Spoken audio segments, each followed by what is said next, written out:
I'm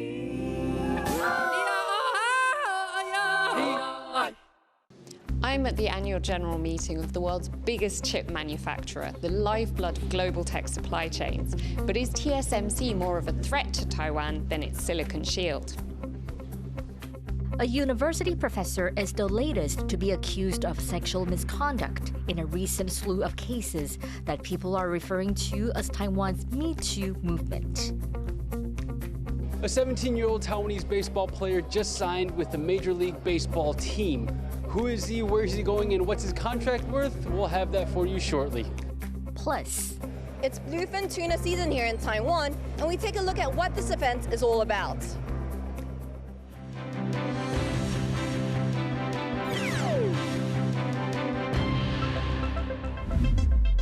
a warm welcome to TaiwanPlus News. I'm Betty Chen. TSMC recently became Asia's most valuable company, but despite its reputation as Taiwan's silicon shield, environmental activists say the chip manufacturer's energy use is a risk for Taiwan. On Tuesday, NGO Greenpeace held a protest outside the company's annual general meeting. Sally Jensen reports. Environmental activists in Taiwan are calling on the world's biggest chip maker to do more to protect the planet. Protesting outside TSMC's annual general meeting on Tuesday, members of NGO Greenpeace said the company uses huge amounts of electricity and emits planet-warming greenhouse gases, which puts Taiwan at risk. 绿色和平透过研究与调查发现，台积电有许多在 ESG 上的风险和隐忧。我们希望台积电可以加速它的绿电转型行动，在2030年达到 RE100 的目标。 TSMC produces over 90% of the world's most advanced semiconductors, the brains of modern electronics. These postage-sized chips are used in everything from smartphones to refrigerators and fighter jets. But making these chips requires vast amounts of energy. TSMC is currently on track to consume a tenth of Taiwan's annual electricity output by 2030. That makes TSMC Taiwan's third biggest emitter of greenhouse gases. It's not just green groups that are pressuring Taiwan's semiconductor industry to clean up. The government has passed a net zero law that commits the country to reducing its emissions by 2050. Many of TSMC's big overseas customers, like Apple and Qualcomm, are setting strict renewable energy targets across their supply chains to meet net zero. TSMC says it's also dedicated to going green. 绿色制造是台积公司永续经营的基石。台积公司实质成为全球环保标杆企业，无论在台湾或海外。 But environmentalists say that by building up its own renewable energy supply, TSMC can assist Taiwan's move to net zero while boosting the island's energy security and self-sufficiency. 绿色和平认为，台积电不但是国际半导体的龙头，带动台湾的 GDP 成长，更是台湾能否达到2050净零目标最关键的龙头。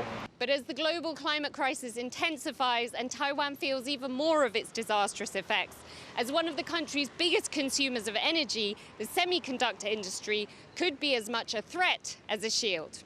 Lin Sheng-en and Sally Jensen for TaiwanPlus. The shareholders meeting also heard about the outlook for the chip giant's expansion abroad. TSMC chair Mark Liu said the company feels good about a possible new fabrication plant in Germany. If the project is confirmed, it will be the chip maker's first European plant. It will also be part of a growing list of international investments for TSMC. The company's $40 billion fab in the U.S. state of Arizona is currently under construction. It's expected to start producing chips by 2024. Taiwan is phasing out nuclear power, but this is becoming a hot issue ahead of presidential elections next year. The ruling party is against nuclear energy, but now says it could be used again in the event of an emergency. Louise Watt reports. The man standing for president for Taiwan's ruling party, Lin Sheng-en, says he's sticking with its policy of a nuclear-free homeland, just a week after telling students at a town hall that the country could bring back nuclear power if there was an energy emergency, such as China blockading the island. At another event, Lai made clear that he still wants to rid the country of nuclear power by 2025, after his comments were interpreted as a loosening of policy. 未来也会持续加强推动绿能的发展，但至于极端紧急的情况，我们也必须要预先设想可能的解决方案。不过这一些仍然需要跟社会进行沟通对话。Lai's main challenger, Ho Yo-i of the Kuomintang or KMT, has yet to reveal his energy policy, but he says the government's 2025 goal is out of reach. And he says the ruling party's more than 7 years in power has led to energy shortages and inflation. 民进党为什么要让他政党轮替？我们为什么做得会比他好？我们要用这些议题来凸显我们有能力，也有比民进党做到更好。Nuclear provides 10% of Taiwan's power. Businesses worry that without nuclear energy, Taiwan will experience more power cuts and be less self-sufficient as it deals with increasing threats from China, which claims sovereignty over the democratic island. Public opinion in Taiwan turned against nuclear energy after the Fukushima meltdowns in Japan in 2011. But now Japan is ramping up its use of nuclear power. Visiting the country is Ke Wen-je of the Taiwan People's Party, who could split the vote at the presidential elections in early 2024. Ke has previously voiced his support for nuclear power, saying nuclear plant safety has improved and it would be less costly than generating wind or solar energy. While in Tokyo, Ke also met with a former Japanese leader who offered him some advice from first-hand experience. そこで電力不足なんてなっては経済や国民生活に大きな影響が出ますので、ある程度やむを得ないところを妥協しながらやっていくというような今やり方ですね。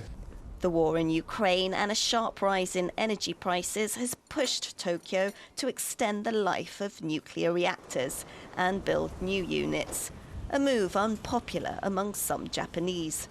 12 years after the Fukushima disaster, nuclear power remains a controversial global issue, one Taiwan's presidential contenders will have to deal with as they head into next year's elections.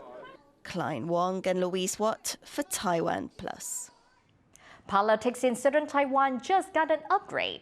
A Kaohsiung city councilor recently used ChatGPT for the first time in official government questioning. Sam Robbins takes a look at how the rapid evolution of artificial intelligence might affect future political debates. 台湾是全球出生率第2低的国家，台湾的相对消极，无疑让人深感忧心。 Won't someone think of the children? That was the gist of the question posed by an artificial intelligence chatbot to officials in southern Taiwan. At a recent meeting, Kaohsiung City Councilor Guo Jianmeng used ChatGPT to question the city's mayor. It's the first time that generative AI has been used by the council for this purpose.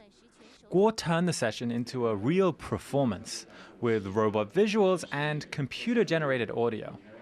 It's unlikely that the questioning was meant as a thorough cross-examination, as both politicians are from the ruling Democratic Progressive Party. But while this stunt has received some local media attention, chatbots like ChatGPT aren't always reliable when it comes to the basic facts. 因为我们知道 ChatGPT 它会 create 就是 create something 就是它其实并不存在，例如说它会捏造人名，它会捏造这个书名，好像就是很妙。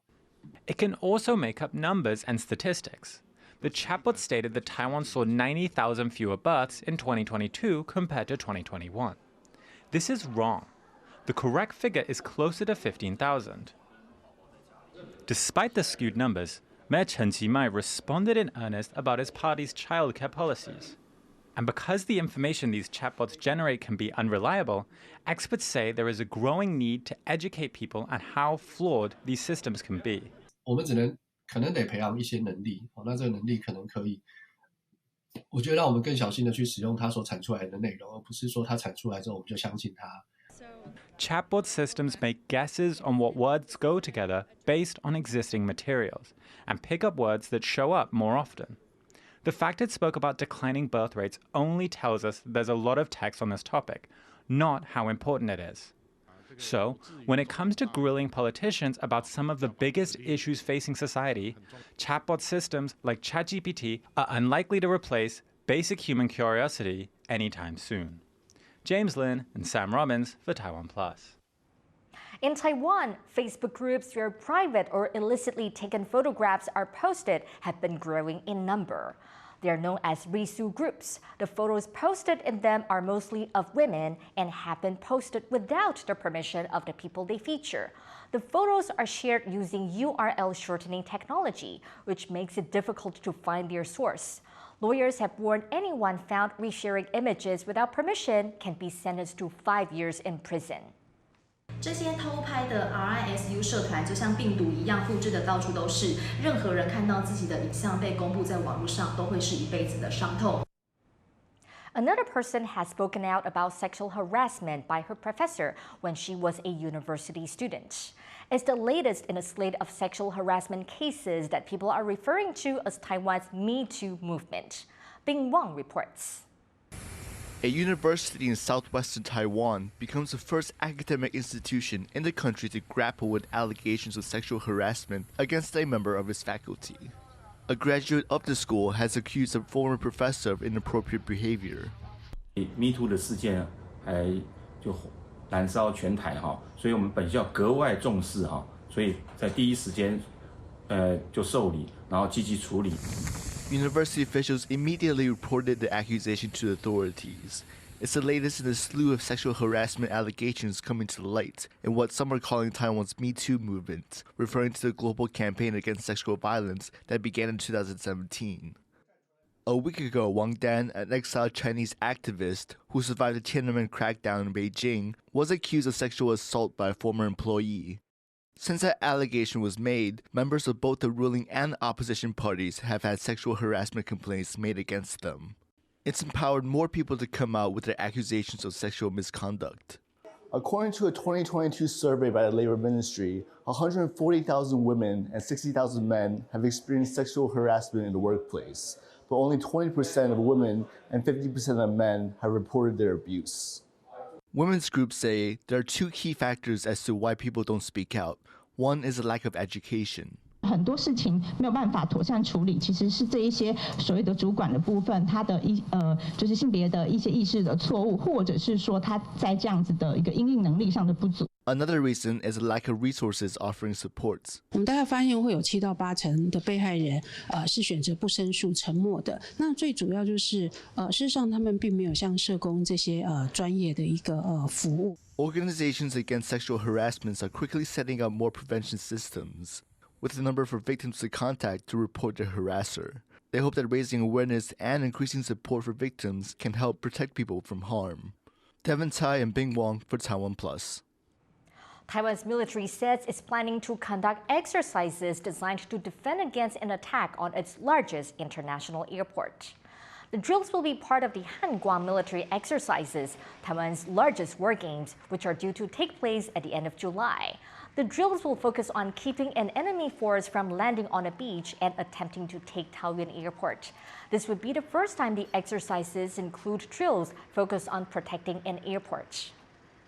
A Ukrainian dam has been destroyed in the outskirts of Kherson, with both Russia and Ukraine blaming each other for the attack. Meanwhile, Ukraine says that its armed forces are advancing around the eastern city of Bakhmut. The attacks are believed to be the start of a much-anticipated Ukrainian counteroffensive. Bakhmut has been a center of fighting for months as Russia tries to fully control the city. But with U.S. weapons and vehicles on the way, many are watching to see how the Ukrainian military will fare against Russian forces. Taiwan is giving thousands of dollars in disaster relief to Haiti, where flooding has killed more than 40 people. The floods were caused by heavy rains that also led to some rivers bursting their banks. The flooding and several landslides have left dozens of other people missing and injured. More than 13,000 homes have been flooded in the Caribbean nation.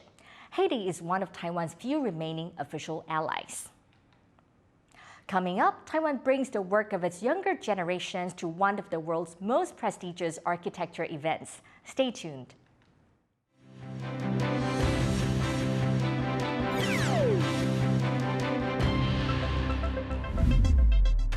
In the face of adversity, the power of truth. A roadmap for a just and open world, charted by the freest country in Asia. Taipei for TaiwanPlus. TaiwanPlus News, a voice of freedom in Asia.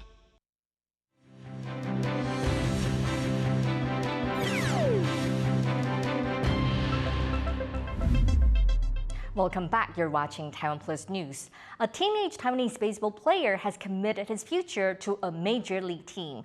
Leslie Liao was at his contract signing to find out more. Pitching phenom Lin Sheng-en clocks in throwing 155 kilometers an hour.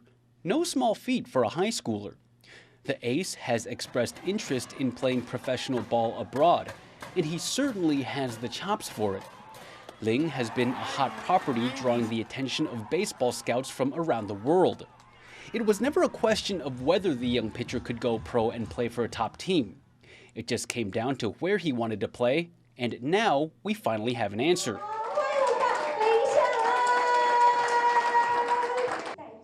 Ling just signed for Major League Baseball's Cincinnati Reds. 红人队就是从国中开始就是建立球团这里。 很关心我嘛，然后关注我这样，然后也让我感受到他们对我的用心，然后才会在就是今天跟他们签约这样子。The team wanted him so much they offered him a $1.2 million signing bonus. Some Japanese teams had some interest in him, so you know I think that 1.2 million is what it took to sign him, and we were happy to land him. Lin Sheng-en has a ways to go before he can start playing in the major leagues. He'll be in development for a few years in the minor league system, but team officials are confident he can get there. He's very talented, but he needs time in the minor leagues. I think one of the biggest adjustments for him is going to be going over to the States and learning a new culture, a new language. And, you know, I think the baseball part will take care of itself. I've been scouting for 23 years, 24 years. The best kid I've ever seen. Best kid I've ever seen. And Ling has his own goal for making it into the majors. 目标的话就是希望能在5年内上大联盟嘛。 Ling's family showed up in full force to his signing. The Reds seemed impressed by not only his baseball skills, but also by his character. The future's looking bright for the 17-year-old pitcher. Go get him, kid. Patrick Sun and Leslie Liao for TaiwanPlus. 2 U.S. pharmaceutical companies say a new cancer vaccine treatment is looking very promising. Moderna and Merck are working together to develop mRNA cancer vaccines. They say their trials show the new treatment can greatly reduce the spread of the deadliest forms of skin cancer. While more trials are needed, the companies say they may seek accelerated approval for the vaccine. Moderna recently teamed up with Taiwan's top research institute to study mRNA cancer vaccines. U.S. regulators are suing the world's biggest cryptocurrency exchange, Binance, for operating what they call a web of deception. The Securities and Exchange Commission says Binance and its CEO, Changpeng Zhao, secretly controlled customers' money and misled investors. Binance says its users' assets are safe and that it will fight the allegations. Last year, the company processed trade worth about $65 billion a day. News of the lawsuit has pushed Bitcoin down to its lowest price in 3 months. One of the world's most prestigious architecture exhibition is currently being held in Venice. This year, the majority of works on display at the Taiwan Pavilion were made by students, with the aim of giving young people a say in what future architecture will look like. Sandy Chi has more. For its displays at the 2023 Venice Architecture Biennial, Taiwan has opted for something a bit different. Rather than having established architects exhibiting their work at the prestigious International Design Exhibition, this year we'll see Taiwanese students showcasing their works. It's a way of tying into the theme of this year's show, the Laboratory of the Future, which invites participants to use their imaginations to help create a better world. The professors from Central Taiwan's Donghai University who led the curation say any conversation about the future should involve people from younger generations. 老师就创造一个舞台，创造一个实验的流程，然后让学生持续的浸淫在这样的一个实验的过程里面，他必须躲不掉，他一躲掉，老师就把他抓回来，把他持续摆在这样的问题里面，所以让他能够习惯在这样的挑战底下去找到一种创意的方向。The professors challenged their students to think about how to modify the existing man-made world, since land for new construction is limited. They asked the students to observe how structures in rural areas adapt to the local land features and climate, then had them identify an issue and propose a solution. This work by student Lin Sheng-en aims to preserve traditional three-section residential compounds, known in Mandarin as Sanheyuan. Li observed an area with many of these structures alongside houses built in the 1970s. She made a design that connects the two architectural styles, so the older one wouldn't be completely phased out. 我在想的是，我们是不是可以试图让透天厝做一些改变，可以去回应过去的纹理，就是让过去跟现在的房子可以共存这样。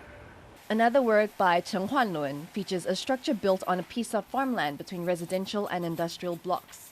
The farmland has become a recreational space for the locals, as it's the only green space left in their urban area. 我的设计是在那块农地上面，然后结合可能像是地下水一些的相关议题等等的，然后发展出一个新的原型，然后那个原型是希望它在同时供给水资源给农地的同时，然后也可以为那边的居民带来一个比较新颖的生活方式，这样。 The university's professors hope this experience can inspire the students in their professional pursuits. 我始终认为，我们的环境，我们跟人之间，其实值得更温柔一点的对待了。所以，那个更温柔一点的对待，如何透过建筑的手法去呈现，我觉得那个是他们接下来我会期待他们做到的事情。 As environmental issues become increasingly prevalent across numerous work disciplines, helping architectural students better understand people's relationship with nature is more important than ever. Once they graduate, they'll be faced with the realities of market demand. Their professors hope that they'll bring the values of creating a better world into their future projects. Kaohsiung, PT Zhuang, Yujing Huang, and Sandy Chi for TaiwanPlus. Taipei Zoo and wildlife rescue groups are working to return Taiwan's endangered leopard cats to the wild. As John Ventres reports, it's a job that involves diplomacy with farmers and some tough love for the cat's own good. The leopard cat is Taiwan's only endemic cat species, but only a few hundred of them remain in the wild in the country. Now, groups like the Leopard Cat Association of Taiwan are looking to boost their numbers. They've teamed up with the Taipei Zoo to reintroduce captive wild cats back into nature. But getting the cats ready takes a lot of work. Much of it involves training them to avoid danger. 比如说，他要过马路的时候，我们就会担心他会不会不会看车，然后车一过来，他反应不及，他就会被撞到，或者是像这种浅山地区很多的狗，所以我们也会担心说这些流浪狗啊，它会不会去攻击它。 And there's also a lot of work to make sure they avoid people. One recently released cat had to be recaptured after it killed a farmer's chickens. The groups are helping farmers reinforce their chicken coops as well.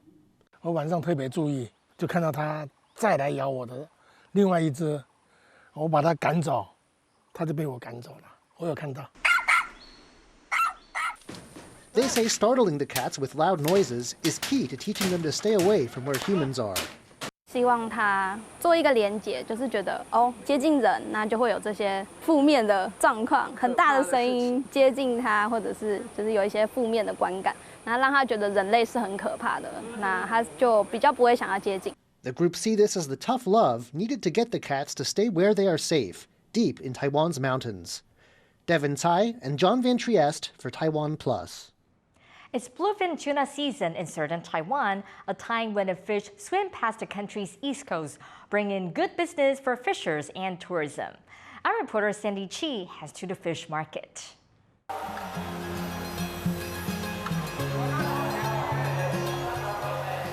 Massive fish headed for market. It's bluefin tuna season. It's 6 o'clock in the morning at a fish market in southern Taiwan. And as you can see behind me, well, the buyers and fishermen are all excited about the auction. Each year, from April to June, large numbers of bluefin are caught here, and that creates a lot of business. Before 2001, 80% of the catch was exported to Japan, since tuna wasn't actually that popular in Taiwan. However, that all changed after the local government launched the Bluefin Tuna Festival. 最一开始我们是因为东港的渔民他在黑鮪鱼外销日本有受到阻碍，那刚好那时候的苏家全县长他想要办一个就是否东港的一个活动，然后又是一个高经济产值的，所以因为这样才衍生有黑鮪鱼文化季。Every year, bluefin tuna travel over 8,000 kilometers from the eastern Pacific to spawn close to Taiwan. The Donggang Fishermen's Association says they expect to catch 4,000 tuna this season, worth nearly $16 million total. That is why the fish is regarded locally as the diamond of the sea. Most locals rely on these fish for their livelihood. As the high-profile fishing season turned the fortunes around, thousands of tourists come each year to enjoy the freshest sashimi. 我知道这个黑鮪鱼对东港来讲说是蛮重要的一个经济的一面哈。那当然每次如果是黑鮪鱼季的话，一定会吸引很多客人来这边光顾来吃这样子的。And it's not just tourism. Every part of the industry benefits from the tuna season, with catches delivered all across the country. 鱼市场这边做交易，它并不是只有承销商跟渔船主，它还有脱鱼的，然后分切鱼的，那甚至还有一些可能它只是在黑鮪鱼季的时候有做一些贩卖的动作的。Bluefin tuna are the lifeline for Donggang, and with the cultural events that have arisen around the trade, they're now also the area's icon. Kamashu, Pichitrong, and Sanichi for TaiwanPlus. Thank you for watching TaiwanPlus News. Finally today, we leave you with images of a catwalk show at Rio de Janeiro's Central Train Station featuring clothing designs made from old uniforms. I'm Betty Chan. Take care and see you next time.